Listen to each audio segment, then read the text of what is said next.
the private military contracting organization known as the Wagner Group, as they marched onward close to Moscow. They got some 300 miles away from Moscow before there was a treaty or a deal brokered with the president of Belarus to have them cease and desist. And so as it stands right now, it appears to be a state of calm, but Vladimir Putin, certainly his strength has been undermined. We have a couple of clips, but before we jump into it, Mondale, I just want to toss it to you, man. What was your initial reaction in terms of like the gravity and the magnitude of this kind of event happening during the middle of the invasion into Ukraine? Yeah, listen, I think what we're seeing now is a couple things. One, let me caution everybody to say Vladimir Putin is done, and also all the people who are plotting Yevgeny Prigozhin, whatever his name is, Prigozhin. I'm sorry. Everybody that's plotting this, brother, need to remember that he's an effing terrorist.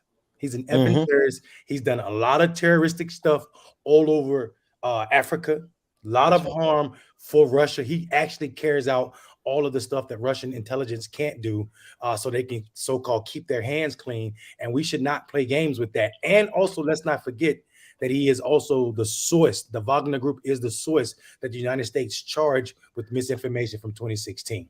So we're not applauding this brother at all for what he did. But what he did do was point out some of the things that the rest of the world knew that maybe some Russians hadn't been getting, because the only story they were getting was from state-sponsored media. And what he did point out was that Russia lied about their reason for targeting Ukraine.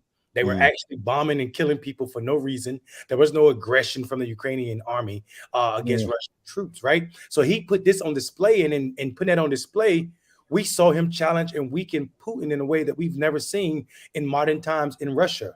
Russia, normally when there's a strong man in power like Putin claims to be, this guy would be dead already. That's right. He took an army and marched, like you said, within 300 miles of the capital until he decided to turn around, not Russian forces. So it also shows that somewhere inside of Russian forces, you know, the intelligence and military ranks, people are not feeling Putin like they used to, because normally this would have been put to bed.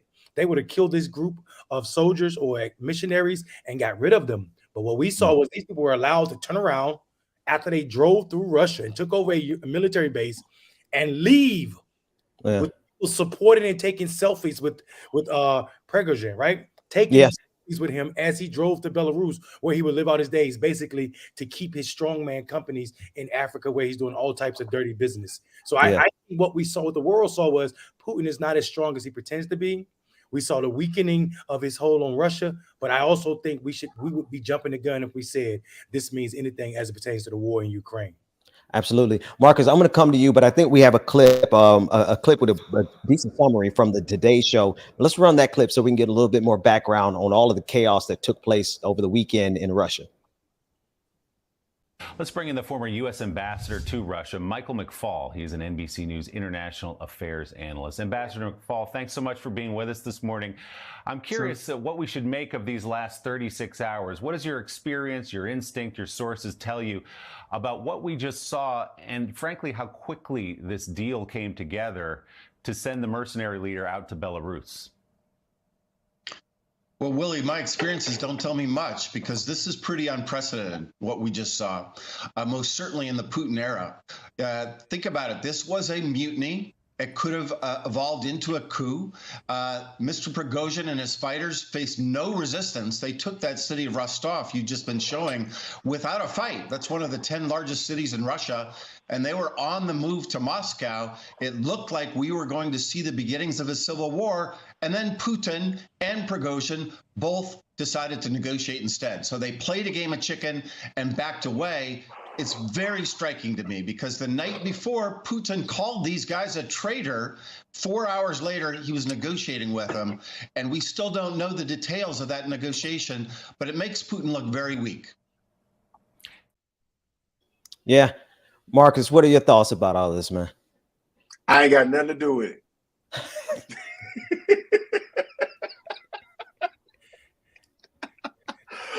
Every time Russia comes up, I just want to say, I don't have nothing to do with it. Man, you hiding from the Russian mafia or something, man? Hey, no. We got a couple of them in the area that I'm in now. So the stuff I say online about Russia, I don't always say in public about Russia. But go ahead. That's a very clickbaity moment if you know my background and you know a part of that, right? But a broken watch, broken clock, right? Twice a day, right? So a couple of things. First, bareback Putin, who gets on the horse and rides bareback to show how strong he is. I'm not, if we look at this thing strategically, he's been acting as a strong man for the past few years, right? And he's basically, aligned himself with China, tried to make America look like we're weaker than we are defense-wise and nationwide and worldwide. And in some places we are, but in a lot of places like the military, we're not, right? Nothing about this has changed anything. So my thought process is, I think he took a L. I think Putin did take an L on this one, right? From this almost international calling card, and I want to say Przingin. What is his name? Prigozhin. Yeah, Prigozhin. He's he took Putin down a notch, and his obviously his media machine is doing their job, right? Because when you preach, we went to war for BS. That is a worldwide calling card that akins to Vietnam, that akins to the Gulf War, right? And it's very easy to get the public on your side, right? But as Mondale said earlier, you got to be real careful when you start dealing with folks who are doing the dirty work overseas, especially against people who look like us, right? But a broken clock, right? And I mean, I'll take any victories when it comes down to war. Maybe this is my hippie side. I'm a CEO of a cannabis company, so I can completely, you gotta completely understand me, right? Like, I do want peace, and to be honest with you, aside from the fact, and I'll get away from my analysis and put my hotep hat on. What does this have to do with Black America? Now I'm gonna put my analysis back on again and say this right here, right? Like, we want peace, right? We would much rather a world without war, right? And even if this guy has done his dirt in the past, I am going to say, like, yeah, he is. If the reasoning is true, because Mondale alluded to this earlier, if the reasoning is true that he doesn't want his people going over there and taking the people in and dying for no reason, then I applaud that, and that's about it. Yeah, and that's the part. Go ahead, Mondale. Go ahead, Ben. I was gonna say that's the part that kind of bothers me, because to me it feels like now Prigozhin was, and it shouldn't be a surprise. Like, he's a mercenary, he's a murderer, he's a thug. So I shouldn't be surprised that he outright lied about his intentions, because if his intentions, as he stated in his opening video before the coup on the night, was to push away or push back on this unjust war.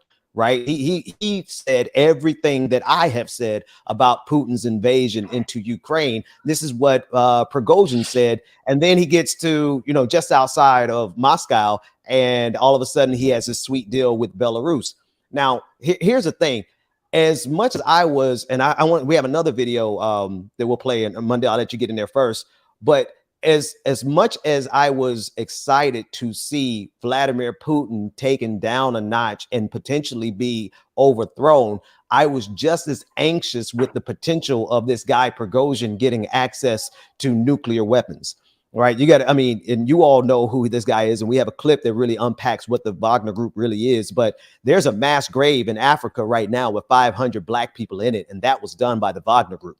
Right. This is the same. Prigozhin is the same guy who took a sledgehammer to the head of one of his defectors and did it on live television, or at least on video. So he is a barbarian for sure. And while what Vladimir Putin is doing in Ukraine, he needs to pay the price for, right? I don't think that he should be in power. I think his regime should come to an end. But if it's a choice between Vladimir Putin, who is belligerent, but he's not insane, right? He's not going to pull the trigger on these nuclear weapons.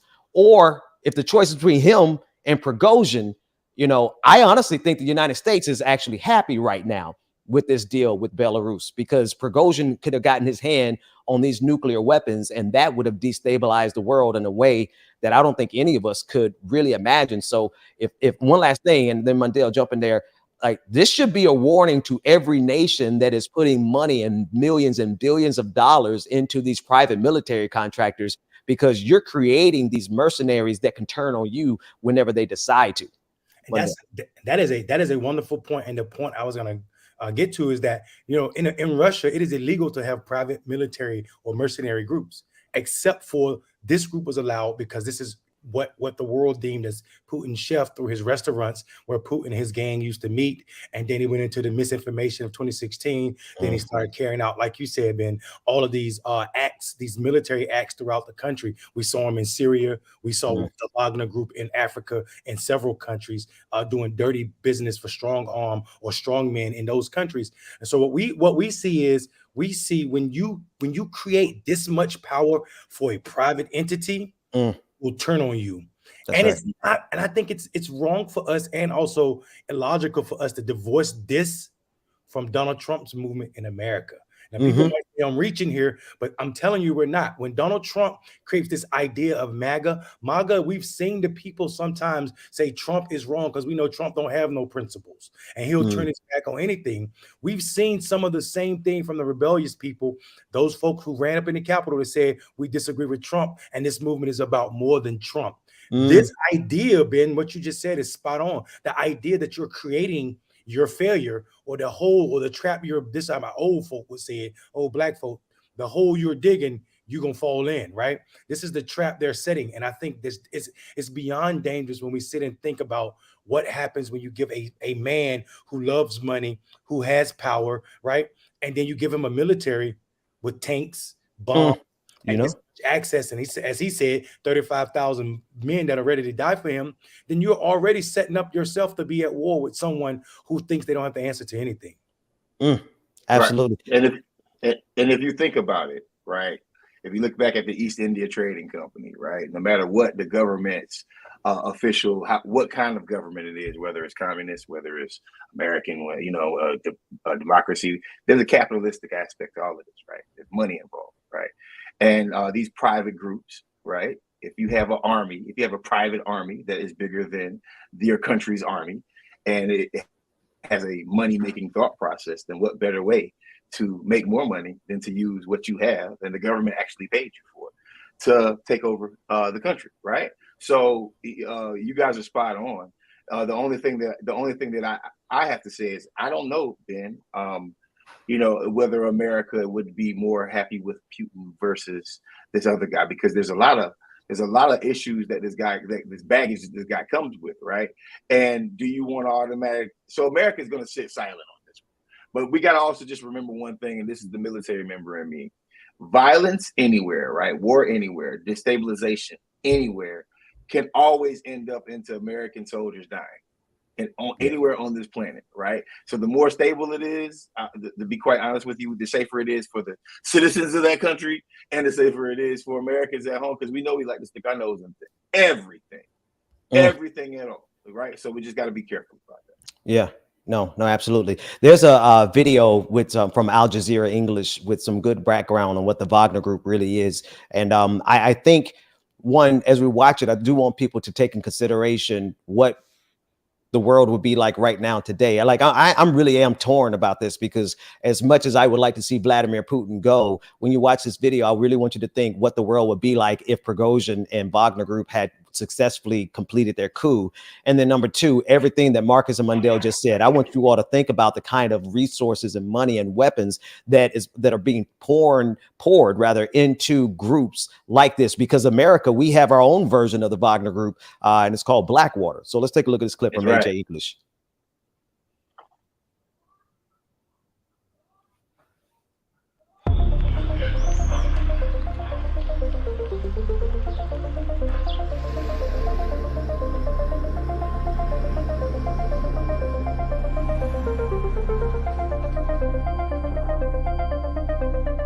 Защитим и наш народ, и нашу государственность от любых угроз, в том числе от внутреннего предательства. А то, с чем мы столкнулись, это именно предательство. Непомерные амбиции и личные интересы привели к измене.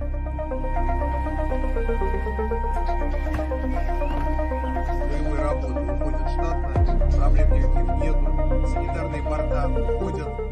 понимая всю ответственность за то, что будет пролита русская кровь с одной из сторон, мы разворачиваем свои колонны и уходим в обратном направлении в полевые лагеря согласно плану. Russia and Vladimir Putin depend on and in fact need the Wagner Group to carry out Russian foreign policy, not just in Ukraine, but around the world. And I think this rift has exposed some real divisions in Russian command and control.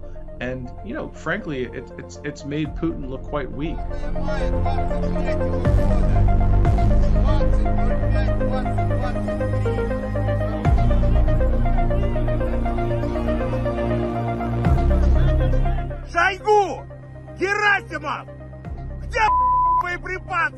He's something of a Frankenstein's monster, and it takes on a life of its own.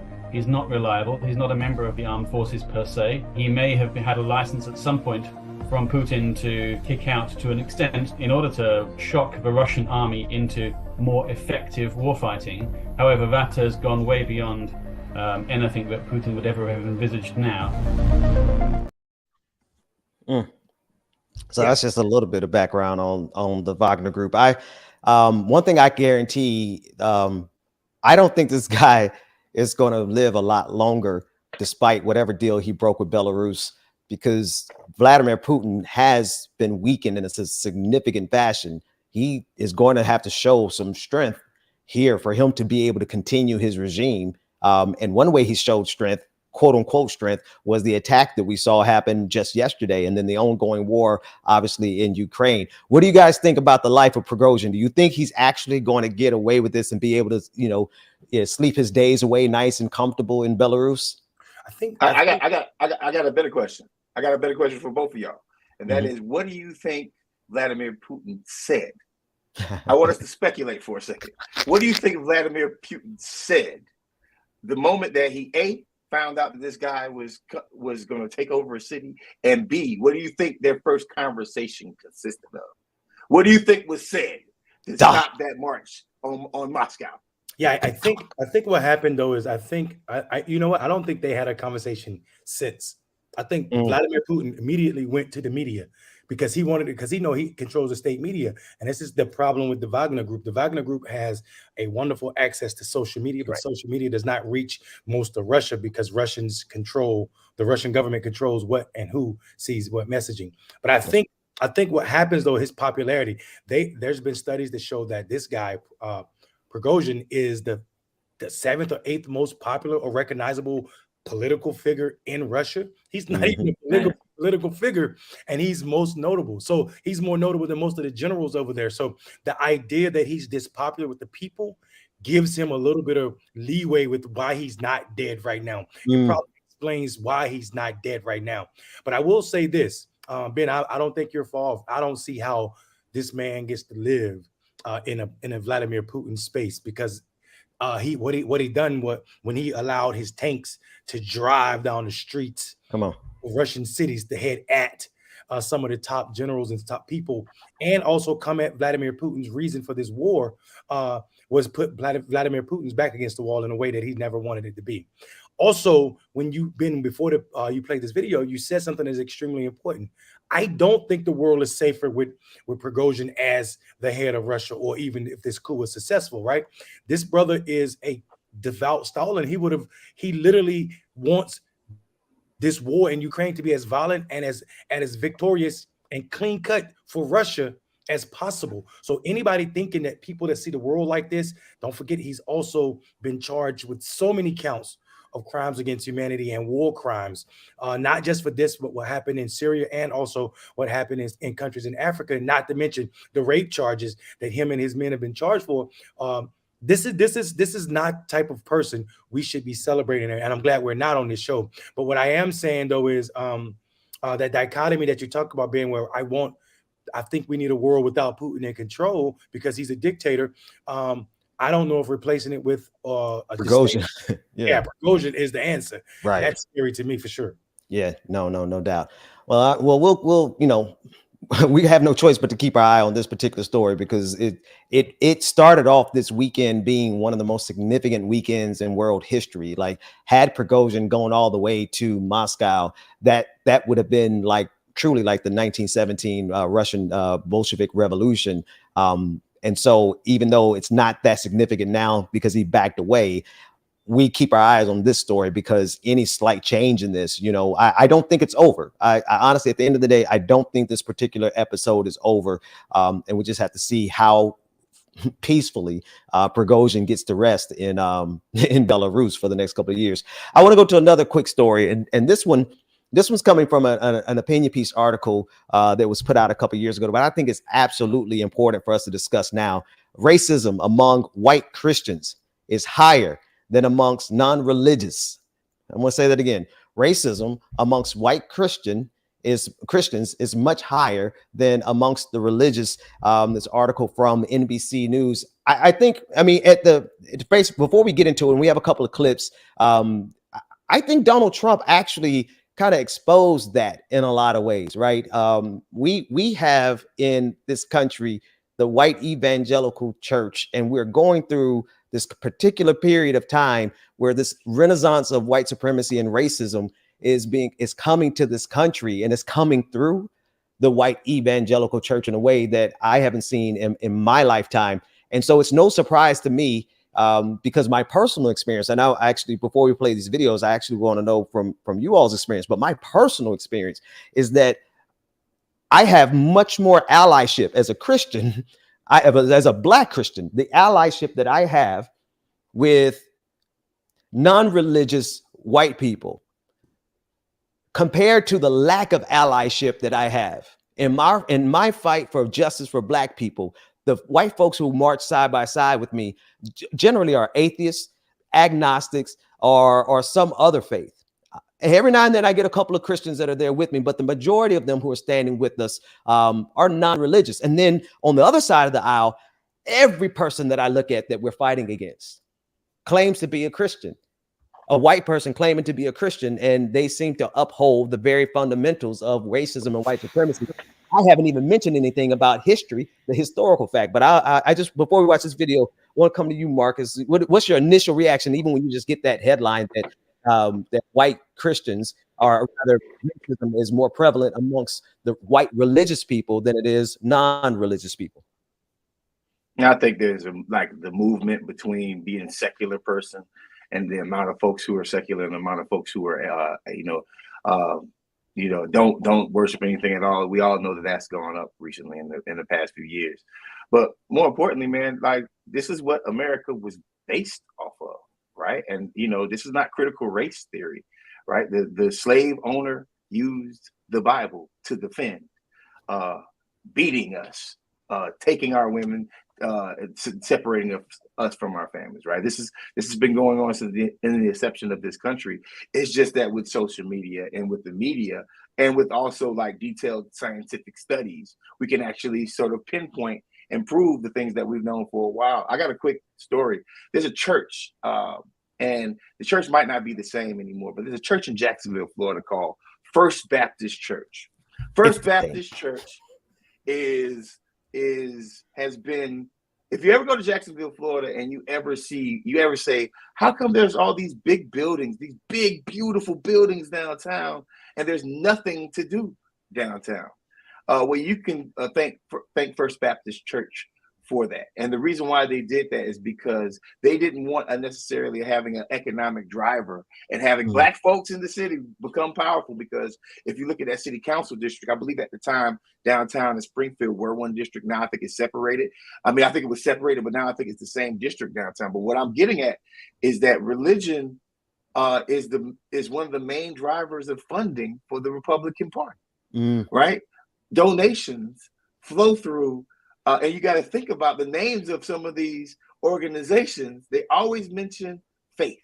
They always mention Christ. They always mention the honorable things of America. But what they're producing is a whitewashed America. And Jesus was brown.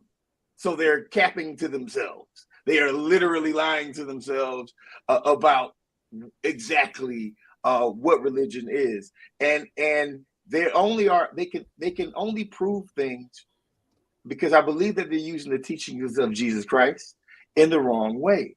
They're using it in an advantageous way to make sure that their issues are always getting pushed in the name of Father, and instead of it being a thing about what Jesus was really about. And that, I know the brother, but I never met him in person when he was alive. But we know that he was about peace. And that's one thing that they're not doing, and they're not preaching within themselves. And it's a disappointment, but expected.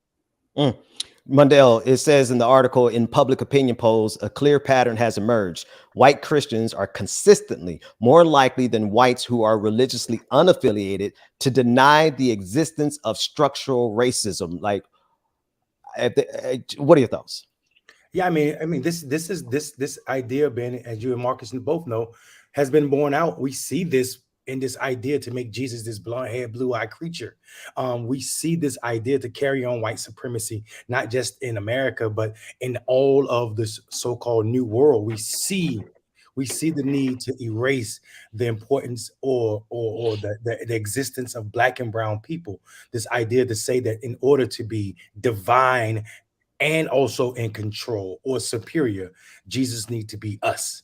And they've done that in a way that not only taints the picture of Jesus, but also the message, the idea of who's an alien, the idea of how you treat said alien, who is the least amongst us and how they deserve to be treated. I think we forget so often that America has no religion, so supposedly, but at the same time, America's religion is white supremacy. Come on, man. And that is spread more so by the white evangelicals, those who are supposed to be carrying out the gospel, those who are supposed to be taking care of the most of us, or the least amongst us.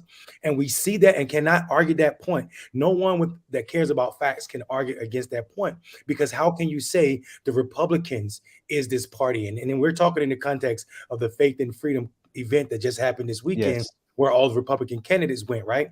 Where we saw them booing decency, where we saw them booing ideas that the Bible and the gospel speaks about, only to apply Donald Trump, who is the most godless person that has ever attained the office. And that is saying a lot, because some of those people who had offices, the first few of them own Black people. But I mean, this idea that Donald Trump is the face of the Christian Evangelical Party puts white supremacy on trial, even if our courts aren't willing to do that. Come on, man. Listen, okay, we got a couple videos, and I want to take our time with this story. I know we got one more story after this, but you mentioned Donald Trump at the Faith and Freedom event that happened over this weekend. But the first video we have is from our friends over at The Recount. I want to take a look at this video in context of this conversation, and I just want to drop this in people's hearts and minds as we watch this first video. These are the same people who called the murderer of Jordan Neely, the homeless, hungry man on this New York subway. They called his murderer a good Samaritan, right? The Daniel Penny, the former Marine who choked him and strangled him out on the subway. And I bring that up because it's not only that they believe, or rather that they don't believe in systemic racism, it's that we're at the point now where they are literally turning the word of God on its head and saying that the person who killed the homeless and the hungry, that's the good Samaritan. Let's take a look at this first video from the recount.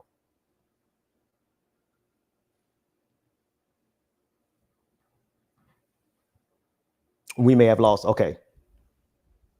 All right. I think we may have lost that. We're going to give Dwayne a second. Shout out to Dwayne. I don't think we gave him a shout out yet since we've been on the show. He's in the background pulling all the levers, so he's going to get that video queued up for us. But what do you think about that? And we'll get back to Donald Trump in a second, but they are really promoting and turning this thing on its head, man. Like when they started calling that guy a good Samaritan, that really kind of hit me in the stomach, because obviously, like I think I heard both of you quote the scripture that we're supposed to take care of the least of these. You know what I mean? When we're hungry, Jesus said, when I was hungry, you fed me. When I was naked, you clothed me. When I was homeless, you gave me shelter. And he said, when you do this for me, you said, you do it. When you do this for the least of these, you have done it for me. So it's just like completely antithetical to the teachings that they teach. in their churches. And Marcus, I know First Baptist Church Jacksonville quite well, right? This is the same church that just signed up they just passed out papers to their membership just like maybe 2 months ago, making them sign a waiver saying that they reject gay marriage. And if they would not sign that paper, they put those people out of the church. Right. They're not saying, that's the kind of twisted stuff that we're dealing with some of these religious institutions. They turn all of these things around and they're doing it for evil. Marcus, what are your thoughts on all of this, man? White supremacy takes symbolism and ideals of earth and turns them into whatever they want to turn them into. We got to look at from the CRT conversation, which is still not valid. The CRT conversation is not valid. Absolutely. I'm not going to go there. To the flag, right? Where the flag is supposed to represent a nation. But these white supremacists have now tried to turn the flag into a symbolism of hatred, literally, right? And then we're talking about religion. If conservatives were smart, they could increase their base, but they're not. Because some of the most conservative people on the planet are the people that some of them hate the most, and those are the folks from the Islamic faith. Boy.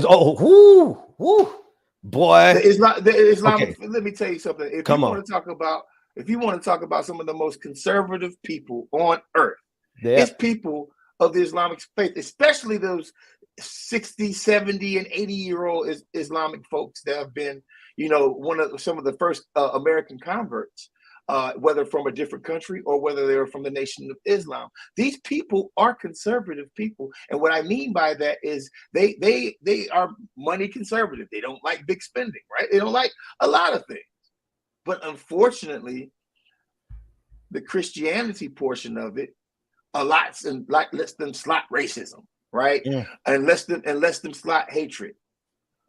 Shame on First Baptist Church in Jacksonville, and shame on any church that makes them sign any kind of pledge, basically denouncing someone else. And if you're a black church, I'll even come after you too, right? I think we're gonna have to though, bro. Like real talk. I mean to interrupt you, but when you mentioned a couple things, when you mentioned the potential that the Republican Party has with the Muslim community, it reminds me of the potential that they have with the black community. But here's what's scary: when we start talking about LGBTQIA rights. I've seen black folks forget about the racism and they go right on over there with the white supremacists because they don't like that gay stuff. I've seen Muslims marching next to some Nazis because they don't like that gay stuff. So when you say we have to call out some black churches, for sure, we're going to have to start doing that.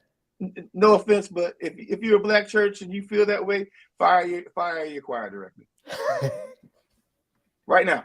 Just fire him. I hate fire that person, or fire probably some of the wealthiest people that donate to these churches, right? Like they act like the LGBTQIA community doesn't have faith, doesn't believe in God or whatever that they believe in as much, if not even more. So I want to give a shout out to Raheem Robinson.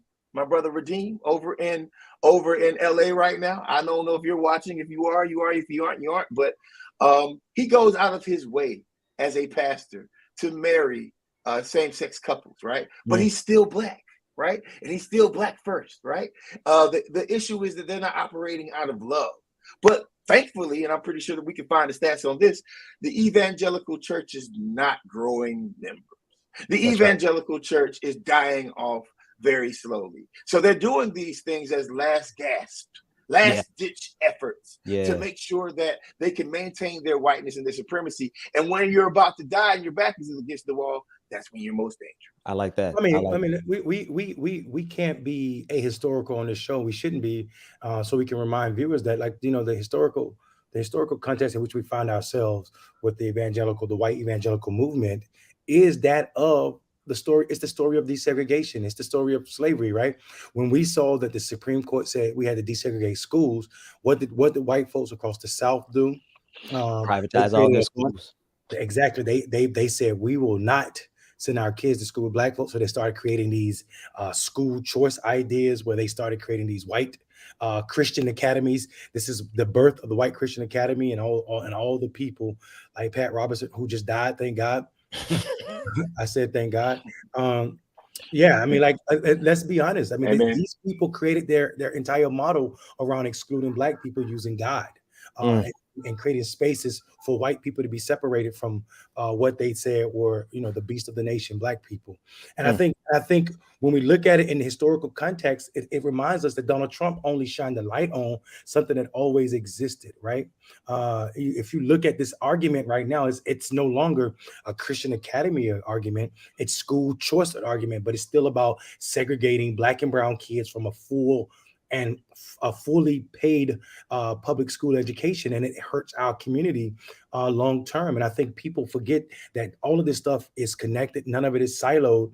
And Ben, I hope you can run that video right now so people can see how these Christians, these so-called Christians, behave in the face of ridiculousness. Yeah, you want the recount video first?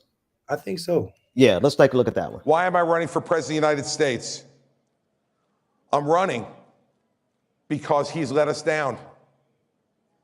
He has let us down because he's unwilling.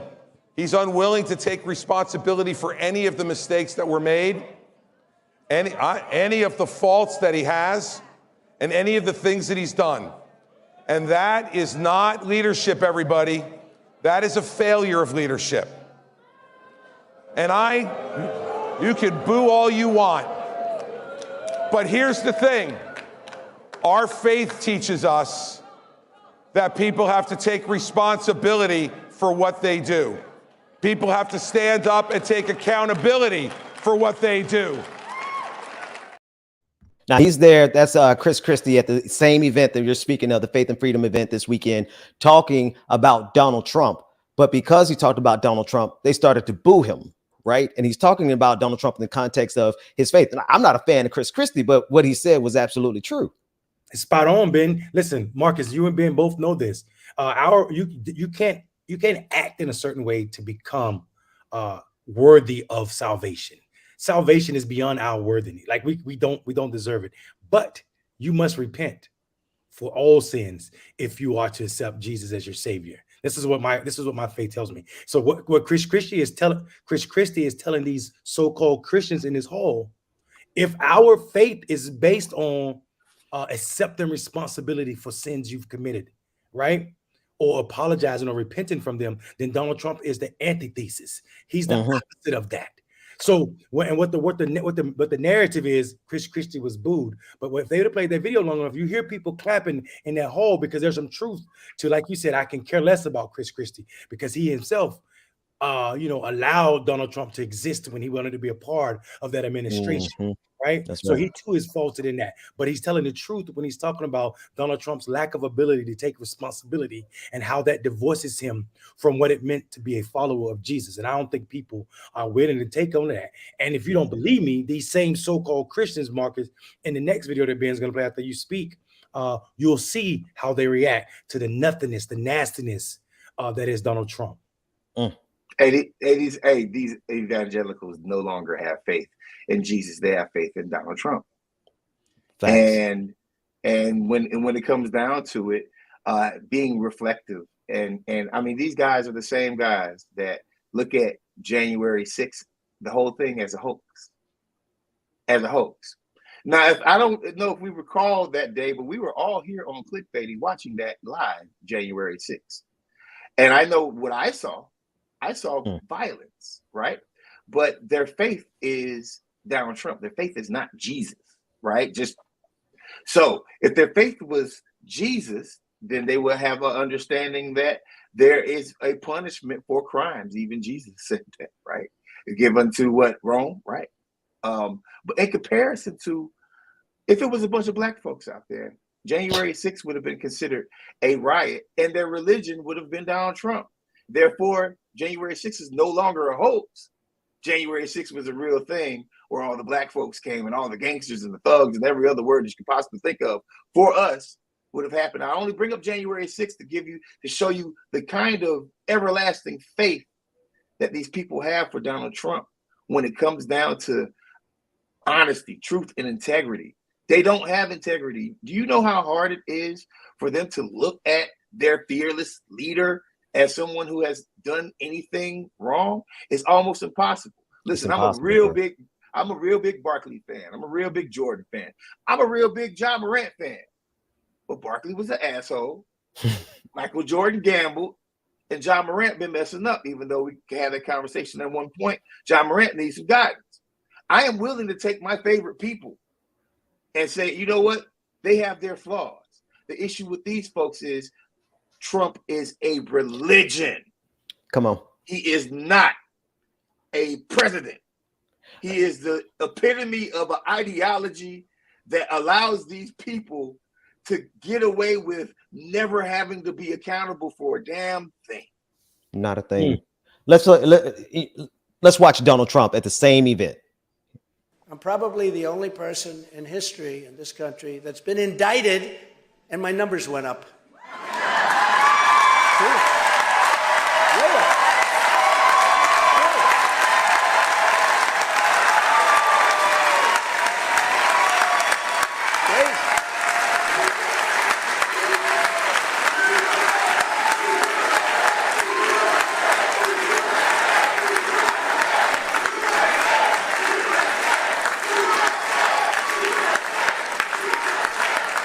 Thank you. That's just one. The reason that clip stands out to me is because he's literally saying, forget about justice, forget about the law, forget about anything I've been accused of. First of all, don't believe anything I was accused of. And now celebrate me in the spite of what I have been indicted for. Celebrate that. And there's an audience that's 100% at a Faith and Freedom Caucus or coalition. There they are celebrating a man who is celebrating his crimes because he's saying, I got more popular because of it. Where's law and order in this party? This is the party supposedly of law and order. If a black person steals a bag of chips, they want cops to shoot them in their head dead. I'm not being gross. I'm not being vulgar. I'm being American when I say that. That is a fact.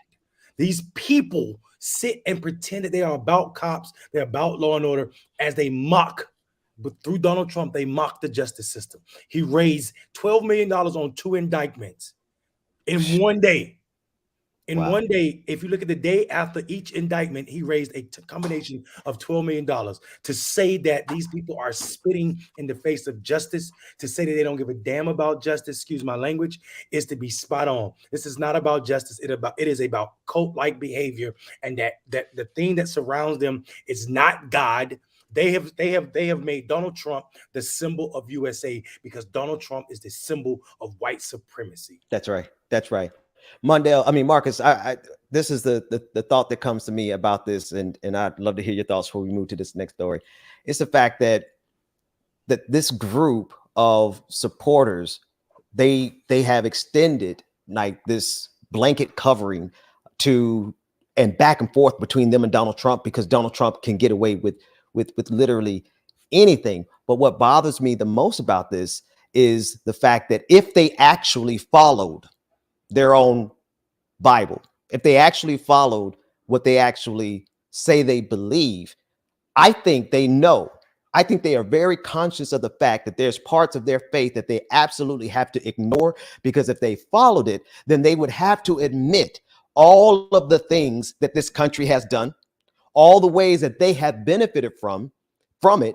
And I think if they honestly follow their religion, like they tell us to follow their religion, then they would end up having to give up some political power, some economic power, and some social power. And what bothers me is that I'm looking at a room full of people who say they love the same God that I love, but when it comes down to them selling all of their goods and giving all their riches and giving it to the poor, when it comes down for them to actually do the things that the Bible tells them to do, they know it's going to undermine their finances. That's going to undermine their position in society because they're ill-gotten gains. You know what I mean? They know they're in the position in society that they are right now because of the evil things they do. They just try to credit it to God so they can get away with it. And Donald Trump seems to like encapsulate that perfectly. What are your thoughts, bro? You're on mute, brother. If we showed up to their church, they wouldn't want us there. My thoughts are free Young Thug. Right? That's my thought. Free Young Thug. My thoughts are free Young Thug. My thoughts are free all the political prisoners, right? My thoughts are if you are a Black Republican and you're at one of these events, like some of these folks are, right, and you show up to the event, and then you see and you have stats that show just how criminalized our community was, right, at a high level, and how you guys are applauding the disobedience of law and order. It's so hypocritical, it's ridiculous. So I think free Young Thug. I think free everybody. I think free everyone, right? Like at this point, I mean, there's some real criminals because Donald Trump is a real criminal. That's facts. He's right there. It's not a game. He's a real criminal. He was a slumlord, right? Like this guy is one of the slimiest guys that's putting. I feel bad for some of these white folks, man. I feel bad for some of these because it's a grift. Yeah, it's the biggest grift in American history. Donald Trump is the biggest grift and has been the most successful grifter in American history. He became the president after all of these things. So I mean, not to belay the point, but let's be honest. Some of these folks who support Trump are literally the dumbest people on the planet, and they are allowed to vote. You know what I mean? You know, we had all kinds of tests that we had to take back in the day in order to vote. Remember that, right? We all know that we had tests that we had to take. I would like to test test psychology measures and test like basic numbers with some of these folks who support Donald Trump, because if there is a reason to vote, if there is a reason to block some folks from voting, it's some folks who are literally so uninformed that they don't know how government works, and that's them. And I'm not even picking a side of the house. I'm picking like where the danger that these people have with their power to vote. So the only thing that we can do at this point is out-register them, out-educate our people, and get us out there to do the things for the right reasons, right? That's it. Yeah. Mondale, I want to move to this next story because I think this next story is this is a good segue, because we're talking about the potential the Republican Party had in recruiting new voters who are conservative. Now, I have been kind of lately, as a recent, having to turn my guns, rhetorical guns, that is, on some Black men who are being paid good money to go out here and promote white supremacy, conservatism, from the Heritage Foundation all the way down to Turning Points USA. They're getting smart. They're hiring some Black men, but you actually have the data that's saying Black men are not actually conservative. Help unpack that for me. Take us there.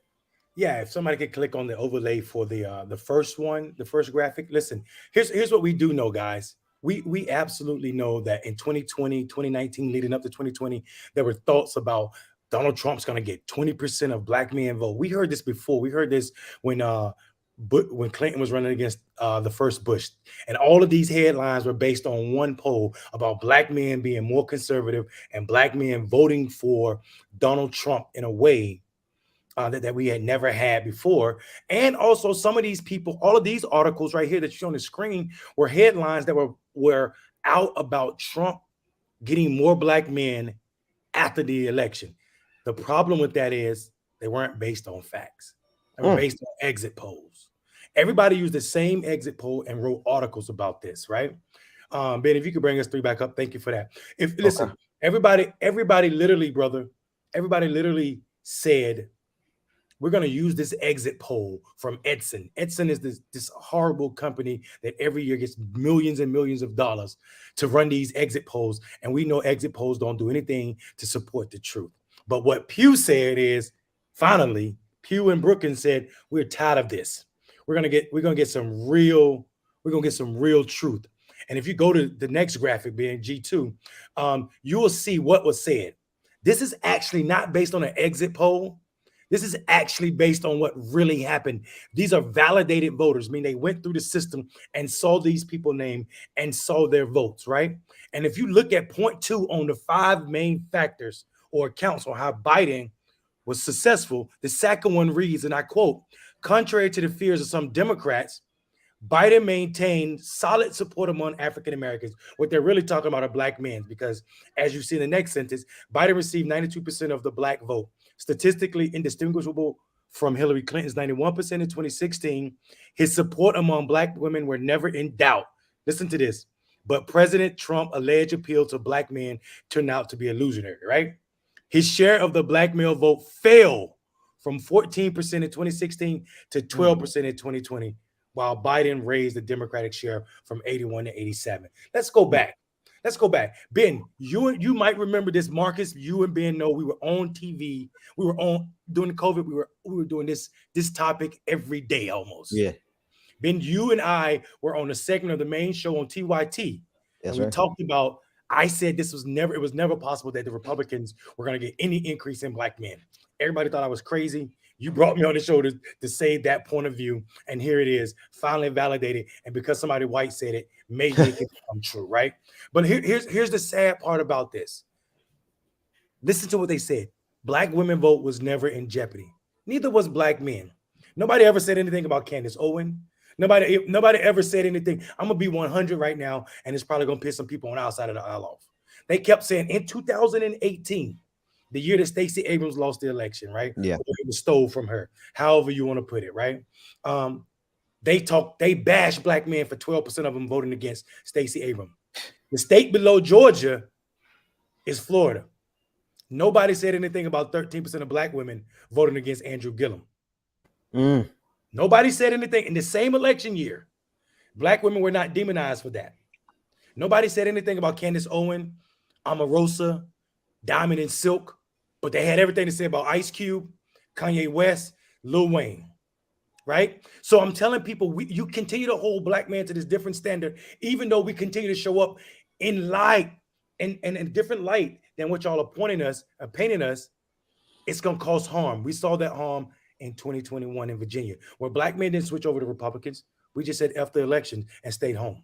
Virginia lost almost every constitutional. The Democrats lost almost every constitutional hour because people pretend that Black men aren't the only swing vote that truly matters in these elections, statewide and national. And that's why we continue to lose elections. The misclassification of Black men, and then also the ignoring of us. Preach, Mondale. Yeah, man. No, I got a follow-up statement for Mondale, man, because that was beautiful what he just said. This is very important. You started off the statement saying that the Republican Party has pretty much began paying Black men to come out and push narratives and playing back Black people to push narratives. You ever ask yourself, why doesn't the Democratic Party pay Black men to push narratives? You ever ask that question? You ever ask the question, hey, Democratic Party, this is a huge base, and instead of strengthening your messaging within our community, you actually elevate people who attack us and pay them. You try to shame a whole community of folks, and we've shown up. We showed up when we didn't want to show up. We showed up with, matter of fact, when Black men do show up, we really don't want to show up. Don't get that twisted. We don't want to be there because you guys suck. But we showed up. So the question becomes, how come these paid operatives aren't Black men? How come they are millionaire Black men pushing the same stats that we're reading right now? Right? How come they're not pushing the issues? Well, I have an answer for that. And I've said it in plenty clickbaity political thirst traps before. Dealing with the Black male in our community is dealing with poverty, is dealing with the issues of our society, is dealing with Black families, and is dealing with them in a different way than Black women. Black men are in jail, and we are worried about taking care of our kids. And I'm not saying our sisters aren't, but we're worried about not being incarcerated. The Democratic Party has yet to take on the police departments and across this country. The Democratic Party has not yet a complete failure to do anything about the justice system in general. A complete failure, because they know that sometimes they need this law and order because, again, for the umpteenth time, the white female voter is the swing voter that they would like to get more of from the Republican Party. And we know for a fact that all you have to do is elevate the Black men in most states, not all states, but in most states, to get them to vote at a higher percentage when we do vote, or solidify our vote to make us want to come back. They will win more elections, but they're not concerned with that. So, and by the way, the Democrats do have people that they pay to put out narratives. And they say the same exact narratives that that everybody else, they push the same line. That's why Clickbaity Political Thirst Trap is here, folks. Go listen to the new Killer Mike album. Listen, man, I wish. How much time do we have? We got a couple minutes because this story, this right here, we could spend a whole hour on, because Marcus, you just nailed that.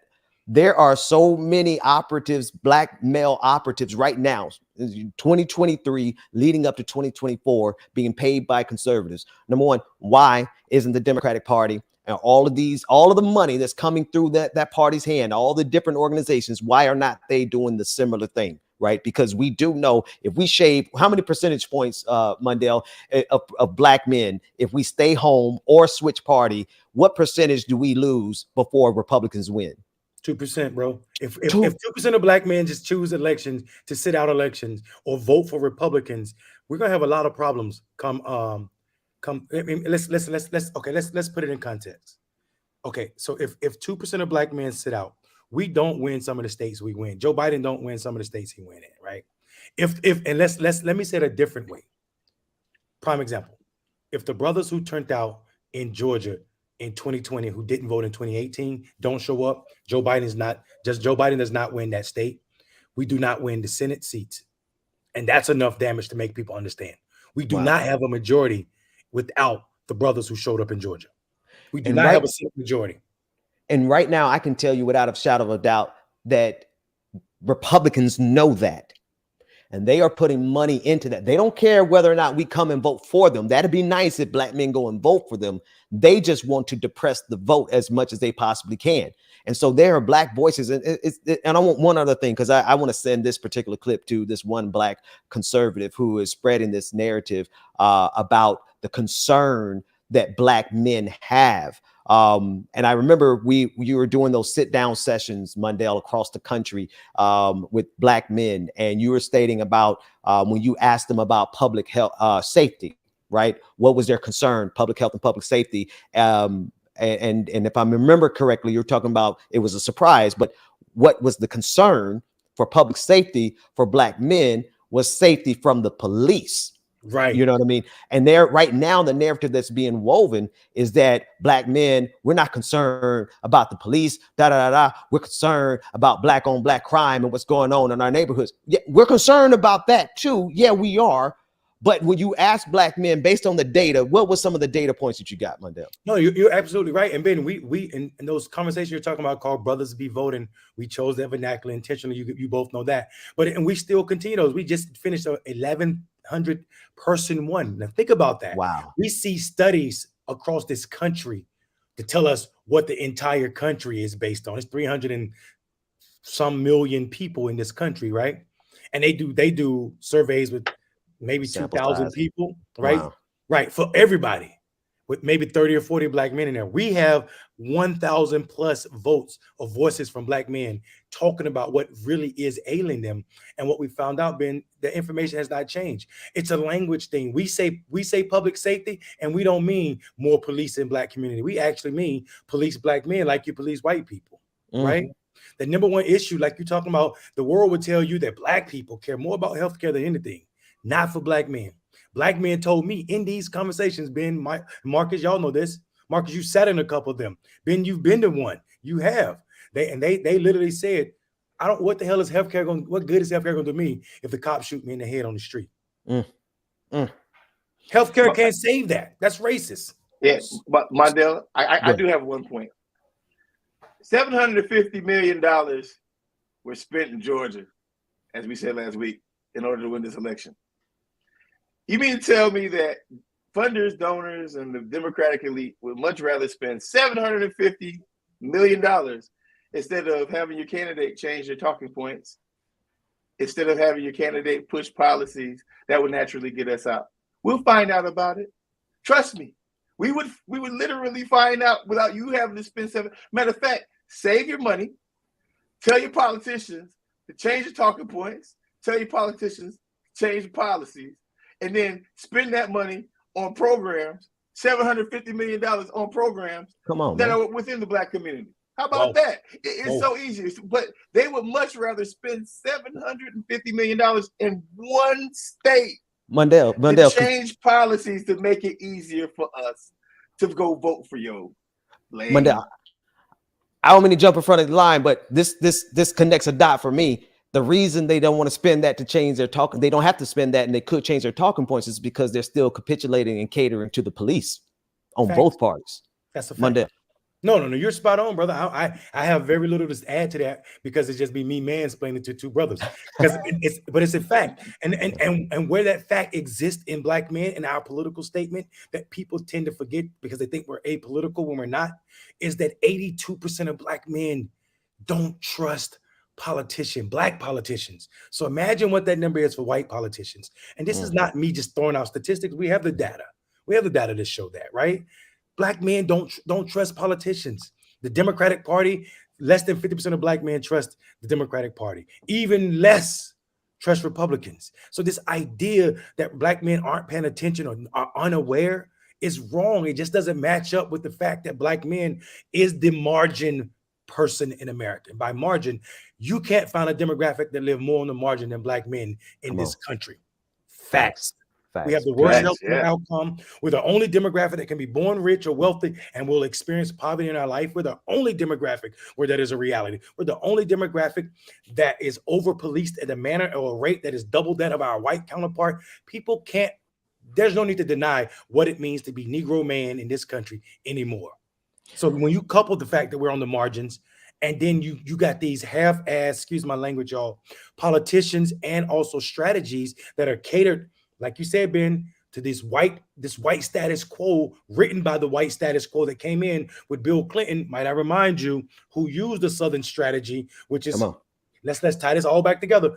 Southern strategy, which is all about getting the racist white evangelical to vote against the black need. And when you think about that, it comes full circle. That ain't nothing new under the sun. And if you're black, you just suffering under the sun, especially if you're black man. How much the three of us, if we were to do the messaging and to reach out to black men, out of that 750 million, what kind of budget do we need? Because I think they need to cough up the money, because we giving them free game on this show. They need to run us some coins to do this work for real, because otherwise they gonna be spending 750 million to get some white suburban women, and then still 54% of them gonna go vote for Donald Trump anyway. So they might as well, they need to invest in the black community. Man. What's the bag? What do we need? Let me say something real quick. Hold on, let me say something real quick, then, Marcus. I'll let y'all go. Just a real quick point. 750 million was spent in the runoff. In the runoff of the election. That's just in 8 weeks. Go ahead. That's because that's not the point of it, Dan. You're thinking like they care. You're talking like they care. You're talking like they want Senate seats. They don't want change for the community. They want policies. They want policy makers for themselves and for a democratic ideology. They don't want policymakers for a black community that is ran under. Look at Cop City, right? They want policy makers, right? I've never heard the Democratic Party in total be so silent, be so extremely silent. In the wake of Trayvon, Floyd, my cousin, in the wake of all these deaths, the Democratic Party, and I'm talking nationally and locally, was as silent as I've ever seen. Yet and still, they will put out their politicians as soon as a black man dies on the street from police brutality, right? You're gonna have the Israeli security force training over here. You're gonna have military tactics that are not only just military tactics, they're doing it adjacent to a black neighborhood. They're doing it in a black neighborhood. So here's my thing. If you give me $750 million worth of lobbying, I'm shutting that down. If you give me $750 million of community programs, I'm going to make sure that black people across America, across the state, have jobs and have a sufficient training. If you give $750 million to something that only akins to making sure that your politician wins, and then said politician goes silent. Hey, Mr. Mayor, like, listen, Listen, I'm talking to you not as my brother right now, but as a mayor. Like you got since you're an elected official right now, I want to do something on Clickbaity Political Thirst Trap that we haven't done as one of us brothers actually being elected to office. Let's talk real quick. I hope I don't put you on the spot. You just did. Let's go. Is it possible? I did. Is it possible to help the Black community out as an elected official? Absolutely. Is it possible? Absolutely. It just takes backbone. And I think we lack that in politicians because people know a couple things. One, I can get elected and do nothing, especially as it pertains to Black people. And I'll still be reelected because the incumbency law is a real thing in this country. Hey, Benjamin, as a pastor, is it possible to worship Jesus Christ as a Christian pastor? Is it possible to worship Jesus Christ without being a complete racist or without being? Is it possible? I'm asking you a question. No, it's not. It's not only possible, but it's the true requirement. And this is why there's going to be a lot of white evangelicals who are going to wake up in hell and be so surprised, right? Of all people, the people who should probably pray that God is not real and that hell is not real should be white evangelicals, you know, because they really are playing with that thing. But then I want to answer the same question. Like, would you say $750 million in 8 weeks? The way that just that budget line item could revolutionize the Black community across the country, because, you know, it don't take a lot. It takes money, but it don't take a whole lot to get this thing cranking and get it going and become self-sufficient and fund itself. You know what I mean? So of course they know what they could do to reach Black folks, but they also know if they reach us, the only way to reach us is to actually do something for us. And you're right. I'm in total agreement with you. They don't want to. For the chat, real quick, for the chat, I do need to do this. If you have a question, chat, Cop City is a facility that is being built right now. Well, it's about to be built. That just got approved funding to be built here in Atlanta, Georgia. Now, I have to be very honest with you. The facility is going to be 50% firemen and 50% cop. The issue is that we can have Fire City. Matter of fact, I'll go to that club or strip club anytime you want to. Invite me to Fire City. I'm cool with that. But what I won't do is have a military, basically a militarized training facility where, by the way, they've already killed one protester. They've already killed it, and it's been proven that they shot the guy in the back with his hands up, bro. Because he was protesting the building Cop City and also, by the way, it's an environmental problem. Atlanta is one of the cities in America that has the largest amount of natural forests in America. They're about to eat up 90 acres of it. 90 acres now. I think we have the most forest for any metropolitan city in America. Okay. And would you believe they literally are cutting down all this? So it's environmental issue. There's been no proving points about safety concerns for the Black community. You know, I hate to be like this. It's almost like in Atlanta, Georgia, you were shunned if you talk openly about Cop City, because for some strange reason, Cop City is supposed to be accepted by Black folks. They think we should. $90 million, 90 acres on a playground for cops. We're talking about the kind of money they spend. Do you know how much poverty could be alleviated with the proper use of that $90 million? But they're not going to do it to do that, right? They're going to do it to create more cops who are going to penalize the poverty, who are going to criminalize it. So, I mean, we know and they're all already these over budget. And they're already over budget. I'm sorry, Ben. They're No, already over budget. They are already over budget. They came in with one number. Now it's like $30 to $50 million higher. And guess whose money that is? The same Black folks that's going to be terrorized by the cops that are literally driving to their neighborhood to go to work and get trained on how to be. And guess who it's brought to us by? Black Democrats in the city of Atlanta. Keisha Lance Bottoms, the new mayor's Black brother name escapes me. I don't know if you recall it, but Black Democrats, don't get me wrong, there's white folks behind it too. But when it came time to pass this, it came to us through Black Democrats.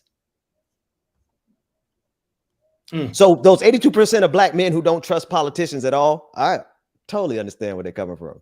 Yeah, I mean, you got to know that when Black men see how much money, that COVID money, that police departments got when we saw black men dying at a higher rate than anybody else from COVID. We should know that this country supports the number one terrorist against our life. Like black men, black men of a certain age, the number one cause of death is cops. Yeah. It's cops. And you're supporting cops, supposedly supporting cops, unless they're up at Donald Trump trying to get back national security documents. That's right. I mean, we're not no dumb species. We see what's happening and how they're trying to kill us. And I said species. I know a human is a species. So don't y'all get in the chat and say, well, I don't know the difference between species and demographic or gender, but I do. So what I'm saying though is let's be honest. It is a unique thing to be black man and also politically awake. And I think our brother James Baldwin said it is a situation where you are constantly on fire or anger. Yes, to be black and awakened and this is why Ron DeSantis and Republicans are so adamant against anti-wokeness, because in the history of the word woke, beyond getting out of your bed and doing something and being alive, woke meant to be black and aware of what the hell is happening to your people around you by the powers that be. Gentlemen, we've had a good time. We went over a few minutes, but this last subject was I think that this last subject is our core subject that we're going to be talking about every time we get on this screen. Mundell, Marcus, tell us where everybody can find you. Get your last word in there and let's get out of here. I'm at Mundell Robinson all over social media. Thank you, Ben. Pleasure's mine, brother. Marcus. Marcus for America on social media, and do yourself a favor, like, share, and subscribe. Please share this video. Please share our live streams. And guess what? Ain't nothing wrong with supporting black men. Not at all. Not at all. In fact, it's quite a good investment. It pays dividends. Benjamin P. Dixon on Twitter. Everybody, we love you, mean it. This is just getting kicked off again. It's going to get better, higher and higher every single time. And what I love about us before we get ready to go is that we're not just talking about it. Every single one of us, when we hit the end of the stream, we're going to go and be about it. Fellas, catch you next time.